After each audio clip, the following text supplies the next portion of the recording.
Hello guys, a very good morning to all of you. स्वागत है आप सभी का ऑनलाइन स्टडी एकेडमी में। आज डेट है 7 जुलाई 2021 और आज के डेट के जितने भी इंपॉर्टेंट करंट अफेयर्स हैं वो डिस्कस करेंगे हम इस वीडियो में। साथ ही देखेंगे जितने भी रिलेटेड इंपॉर्टेंट फैक्ट हैं और स्टैटिक जीके हैं। तो आइए जल्दी से शुरू करते हैं।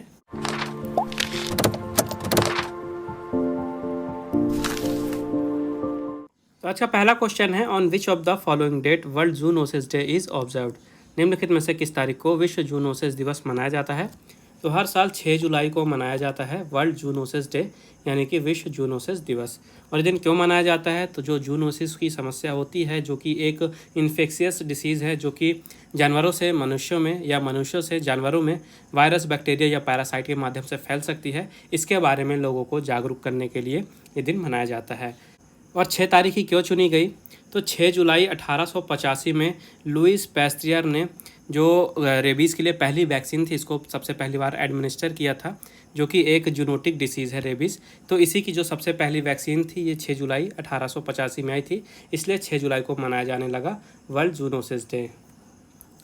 अगला क्वेश्चन है, where will M Naravane inaugurate war memorial for Indian soldiers. Naravane ji भारतीय सैनिकों के लिए युद्ध स्मारक का उद्घाटन कहाँ करेंगे। तो नरवाने जी अभी यूके और इटली के दौरे पे हैं और इटली में ये एक वॉर मेमोरियल का इनॉग्रेशन करेंगे, जो कि भारतीय सोल्जर्स के लिए होगा। और ये जो वॉर मेमोरियल है ये इटली के कसिनो में इनॉग्रेट किया जाएगा, वहाँ पे बनाया जाएगा कसिनो में। तो हुआ क्या था, जब दूसरा विश्व युद्ध चल रहा था तो इटली के कसिनो में मोंटे कसिनो का बैटल हुआ था और यहाँ पे लगभग भारत से 5,000 से ज़्यादा सोल्जर्स ने अपनी जान गंवा दी थी इटली को बचाने के लिए।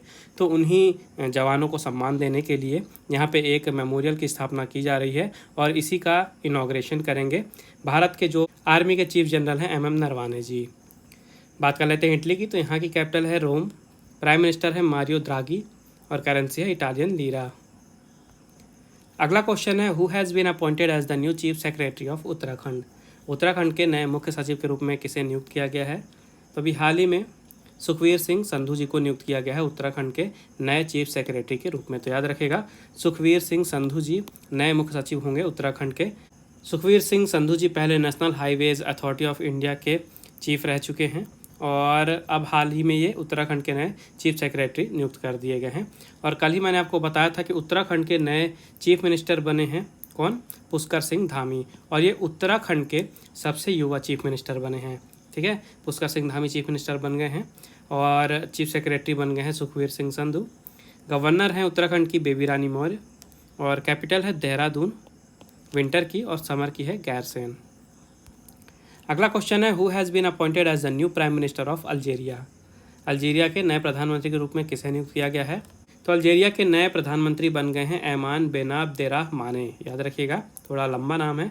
और इन्हें अपॉइंट किसने किया है, तो अल्जीरिया के जो प्रेसिडेंट हैं अब्देल माजिद तब्बूने, इन्होंने अपॉइंट किया है ऐमान बेनाबदेराहमाने को नए प्रधानमंत्री के रूप में अल्जीरिया के। अल्जीरिया की कैपिटल है अल्जीयर्स और प्रेसिडेंट हैं अब्देल माजिद तब्बूने। प्राइम मिनिस्टर बन गए हैं ऐमान बेनाबदेराहमाने और करेंसी है अल्जीरियन दिनार। अगला क्वेश्चन है, how many medals India got in ISSF shooting world cup 2021 rifle pistol shotgun. Bharat को ISSF निशानेबाजी विश्व कप 2021 राइफल पिस्टल शॉटगन में कितने पदक मिले हैं। तो अभी हाल ही में 2021 का राइफल पिस्टल शॉटगन का ISSF शूटिंग वर्ल्ड कप समाप्त हुआ है, जहाँ पे भारत को टोटल 4 मेडल्स मिले हैं। ठीक है, 4 मेडल्स में से 1 गोल्ड है, 1 सिल्वर है और 2 ब्रॉन्ज है। तो टोटल भारत को यहाँ पे 4 मेडल मिले हैं। भारत जो पदक तालिका है यहाँ पे 10वें नंबर पे रहा है। सबसे ऊपर रहा है कौन, रशिया। रशिया को टोटल 18 मेडल मिले हैं। ठीक है, तो गोल्ड किसको मिला है भारत की तरफ से, तो राही सरनोबत, इन्हें गोल्ड मिला है विमेंस 20 मीटर पिस्टल में। ठीक है, और ये जो विश्व कप हुआ ये हुआ कहाँ था, ये देख लीजिए, तो क्रोएशिया के ओसीजेक में ये विश्व कप हुआ था और यहाँ पे भारत ने जीते हैं 4 मेडल। ISSF का फुल फॉर्म है इंटरनेशनल शूटिंग स्पोर्ट्स फेडरेशन। और ये जो ओलंपिक के शूटिंग इवेंट होते हैं राइफल पिस्टल और शॉटगन डिसिप्लिन में, इनको ये ऑर्गेनाइज कराता है, इनके लिए गवर्निंग बॉडी है। इसकी स्थापना हुई थी 1907 में। 150 मेंबर हैं, इसका हेडक्वार्टर है म्यूनिच जर्मनी में और प्रेसिडेंट हैं व्लादिमीर लिसिन। अगला क्वेश्चन है, विच payment platform has launched a small loan service post paid mini. किस भुगतान प्लेटफॉर्म ने पोस्ट पेड मिनी नामक छोटी ऋण सेवा लॉन्च की है। तो अभी हाल ही में पेटीएम ने लॉन्च किया है पोस्ट पेड मिनी नाम से एक स्मॉल लोन सर्विस। ठीक है, पोस्ट पेड मिनी इसमें इंपॉर्टेंट है, इसका नाम पोस्ट पेड मिनी याद रखिएगा, और पेटीएम ने लॉन्च किया है ये याद रखिएगा। और जैसा कि क्वेश्चन में बता रहा है स्मॉल लोन सर्विस है ये, तो इसके तहत जो भी कस्टमर हैं, ठीक है, वो आसानी से छोटे लोन अमाउंट, चाहे वो 50 रुपये हो या 1000 का हो, उसको तुरंत पेटीएम के थ्रू ले सकते हैं। इसके अलावा पेटीएम पोस्ट पेड से भी ये 60,000 रुपये तक का इंस्टेंट क्रेडिट ले सकते हैं। और इसमें सुविधा ये मिलेगी कि जो 30 दिनों का रीपेमेंट पीरियड रखा गया है पेटीएम की तरफ से, ये बिल्कुल यहाँ पे 0% इंटरेस्ट रेट रहेगा, मतलब 30 दिनों तक यहाँ पे आपसे कोई भी ब्याज नहीं लिया जाएगा। पेटीएम का हेडक्वार्टर है नोएडा में और चेयरमैन है विजय शेखर शर्मा।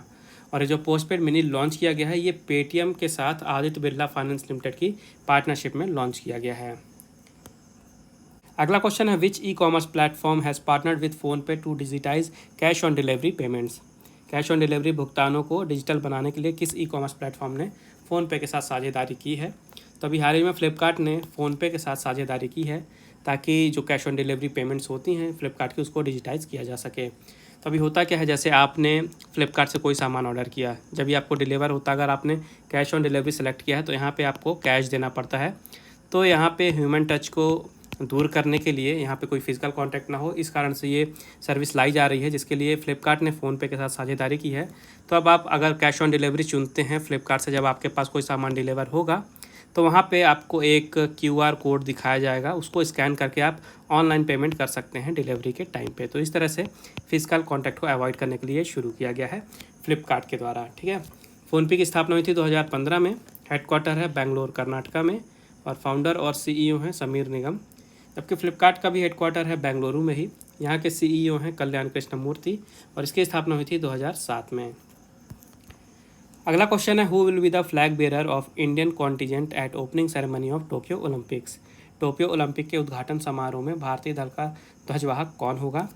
तो अभी हाल ही में इंडियन ओलंपिक एसोसिएशन ने कंफर्म किया है कि जो टोक्यो ओलंपिक्स होने वाले हैं इस साल, तो वहाँ पे जो ओपनिंग सेरेमनी होगी, यहाँ पे भारतीय दल के ध्वजवाहक होंगे मैरी कॉम और मनप्रीत सिंह। ठीक है, इसका राइट आंसर होगा मैरी कॉम और मनप्रीत सिंह। ध्यान से सुनिएगा, ये ओपनिंग सेरेमनी की बात हो रही है। मैरी कॉम भारतीय बॉक्सर हैं और Manpreet Singh Indian hockey team के कैप्टन हैं। तो ये ओपनिंग सेरेमनी में इंडियन फ्लैग बेरर होंगे। वहीं अगर क्लोजिंग सेरेमनी की बात करें तो यहाँ पे रेसलर बजरंग पुनिया को चुना गया है कि क्लोजिंग सेरेमनी में बजरंग पुनिया ध्वजवाहक होंगे भारतीय दल के। और पिछले वीडियो में मैंने आपको बताया था कि जो टोक्यो पैरालंपिक्स होंगे, यहाँ पे भारतीय दल के जो ध्वजवाहक होंगे ये होंगे मरियप्पन थंगावेलु। तो ये नाम आपको 4 के चारों याद रखने हैं। अगला क्वेश्चन है who has become the highest run scorer in women's cricket across all formats. महिला क्रिकेट के सभी प्रारूपों में सर्वाधिक रन बनाने वाली खिलाड़ी कौन बनी है। तो अभी हाल ही में भारतीय महिला क्रिकेट टीम की कप्तान मिताली राज बन गई हैं।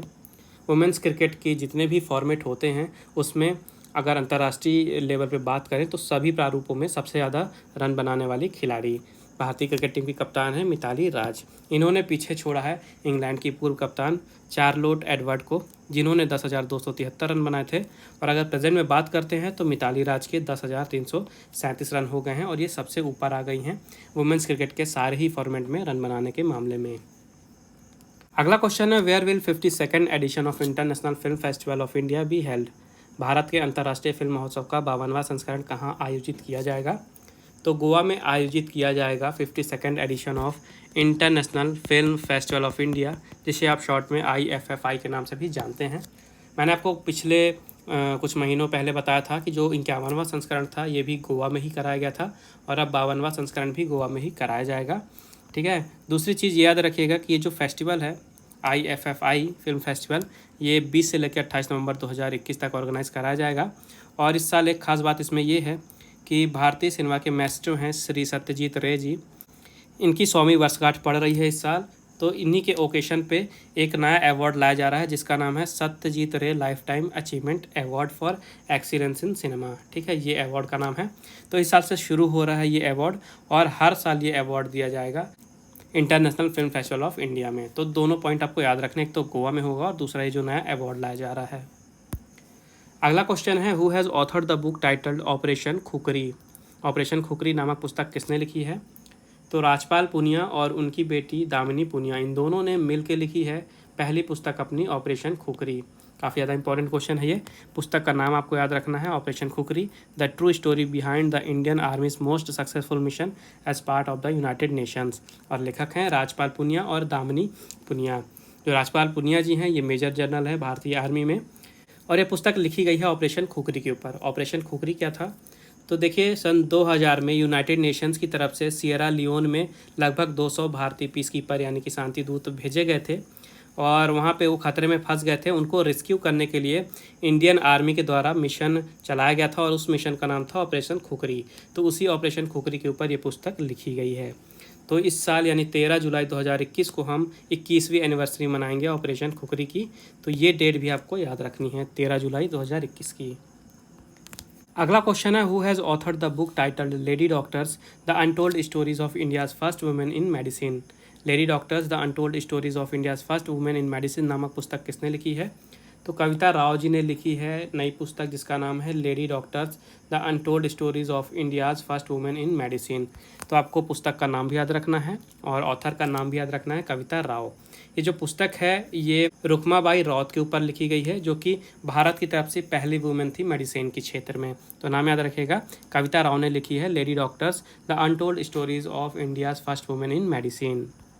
तो अब समय है आज के क्विज़ का। आज के क्विज़ का क्वेश्चन है, which state has become the first rabies free Indian state. कौन सा राज्य भारत का पहला रेबीज़ मुक्त राज्य बना है? तो ये रहे आपके ऑप्शन।